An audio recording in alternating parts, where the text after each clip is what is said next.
6000 mAh Blue Watt Technology Battery dengan 90 watt flash charge.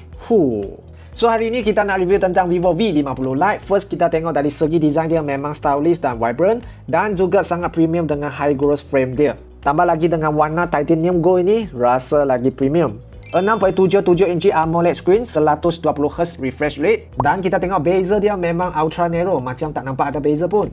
Key selling point untuk V50 Lite ini adalah dia punya bateri 6500 mAh Blue Watt battery. Dengan single charge dia boleh tahan sampai 73 jam. Yang penting dengan 90 watt fast charge dia boleh charge 50% dalam hanya 23 minit sahaja. So ini memang sesuai dengan orang yang banyak buat kerja dalam phone. Bukan saja macam tu, Vivo kata lagi battery health dia boleh kekal best performance dalam 5 tahun. Okay, next kita tengok segi durability dia. V50 Lite especially yang kerja outdoor, phone ini ada IP65 dust and water resistant. So kalau kita kena hujan ataupun terkena dengan kotoran pun tak perlu risau. Dan juga ada drop resistant, so kalau kita terjatuh dari meja ataupun poket memang tak ada masalah. Kalau yang sayang phone pun best juga sebab ini ada scratch resistant dekat belakang dia. Kalau terkena dengan kunci pun tak senang cala.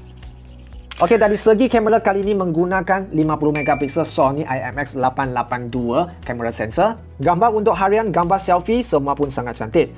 Selfie kamera 32MP, 8MP untuk ultra wide kamera. Dengan adanya aura light, gambar kat tempat yang low light pun jadi lebih natural. AI eraser dalam phone ini pun sangat membantu dan senang diguna untuk edit gambar. Balik kepada spek dia, V50 Lite ini menggunakan chipset Dimensity 6300, support 5G dan NFC. Storage dari 256GB ke 512GB untuk pilihan.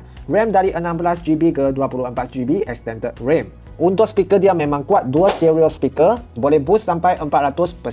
Menggunakan Android 15, so semua apps pun boleh support. Dan Vivo kata untuk phone ini kan boleh guna tanpa lag selama 60 bulan ataupun 5 tahun.